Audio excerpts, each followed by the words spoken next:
मैं 8 महीने की प्रेग्नेंट थी और अपनी डिलीवरी के लिए अपने मायके गई थी। माँ ने मुझे फोन पर बताया, घर के पीछे की तरफ जो खाली जमीन थी ना, वहाँ पर एक नया कमरा बनवा लिया है। इतने सालों के बाद जैसे ही अपने घर में कदम रखा, कुछ अलग सा लगा। माँ, ये घर के पीछे की तरफ नया कमरा बनवाने की क्या जरूरत थी? अरे बेटा, घर के पीछे दूर दूर तक खाली जमीन है। तेरे पापा को कई दिनों से लग रहा था कि यहाँ पर एक कमरा बनवा लेंगे तो ताजा हवा मिल जाया करेगी। अब तो ये सब छोड़ और चल जल्दी से दूध पी ले।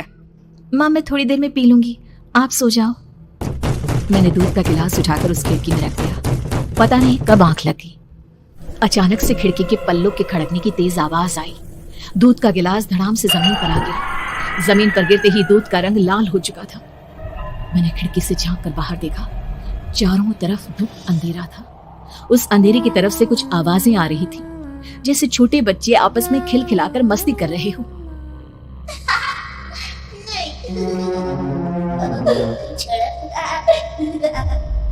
इतनी रात को इतने घनघोर अंधेरे में बच्चों की आवाज कैसे आ रही है? घड़ी में वक्त देखा तो ठीक 12 बजे थे। देखकर मैं सन्न रह गई। बुरी आत्माओं और भूतों की कई कहानियां मैं सुन चुकी थी। वक्त भी कुछ ऐसा ही था। ऊपर से मैं प्रेग्नेंट। सुना था कि ऐसे वक्त में अक्सर बुरी आत्माएं औरतों का पीछा करती है, तो क्या उनके पीछे भी? पसीने से तरबतर बड़ी मुश्किल से, जैसे कांपते हाथों से मैंने उस खिड़की को बंद किया। जल्दी से जल्दी उस कमरे से बाहर निकलकर माँ के पास जाने के बारे में सोचा, लेकिन जैसे ही दरवाजे की तरफ पलटी, लगा कोई साया हवा की स्पीड से दरवाजे के सामने से गुजर गया। मेरे गले में अटक कर रह गई। मैं जोर से चीख कर माँ को बुलाना चाहती थी, लेकिन वो आवाज खुद मेरे कानों तक नहीं पहुंच पा रही थी। तो माँ तक कैसे पहुंचती? खिड़की के पल्ले एक बार फिर तेज हवा के झटके से धड़ाम करके खुल गए और पूरी ताकत से मैं चीख पड़ी। जानती थी मेरी चीख की आवाज सुनकर कुछ ही सेकंड में माँ वहां पहुंच जाएगी, लेकिन ऐसा कुछ हुआ ही नहीं। मेरा कलेजा डर के मारे फटा जा रहा था। आखिर माँ ने मेरी आवाज क्यों नहीं सुनी? इतनी गहरी नींद में तो माँ कभी नहीं सोती। ठीक पीछे खुली हुई वो खिड़की। मुझ में इतनी ताकत नहीं बची थी कि मैं पलटकर उस तरफ देख भी सकूं। हवा का एक सनसनाता हुआ झोंका उसी वक्त मेरे कानों से आकर टकराया। लगा जैसे किसी ने दबी हुई आवाज में धीरे से मुझसे कहा।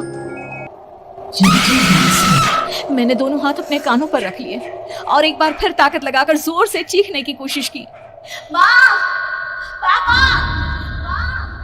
मेरी आवाज उस कमरे की दीवारों से टकराकर वापस मुझे ही सुनाई दे रही थी। जितनी ताकत के साथ मैंने चीखने की कोशिश की थी, कुछ ही देर बाद उससे कहीं ज्यादा तेज और दर्दनाक चीख मुझे सुनाई देने लगी। ये आवाज ठीक मेरे पीछे खिड़की से आ रही थी। वो आवाज मेरे कानों में पिघलते हुए लोहे की तरह गिर रही थी।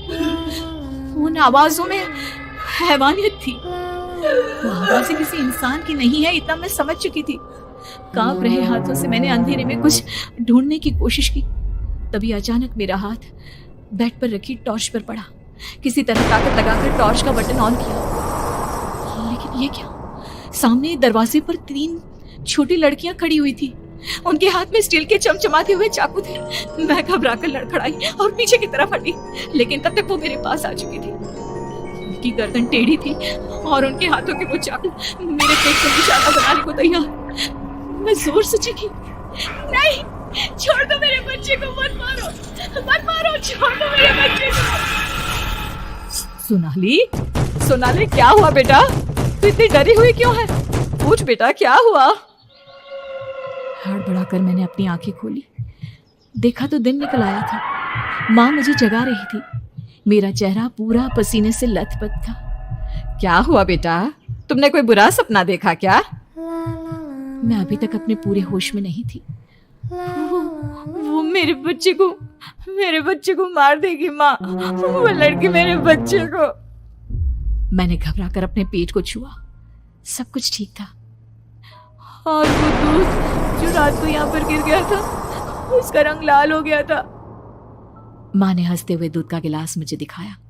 तुमने दूध पिया ही नहीं, पूरा का पूरा ऐसे ही रखा हुआ है। तुमसे कहा था ना सोनाली, सेहत के लिए लापरवाही ठीक नहीं बेटा।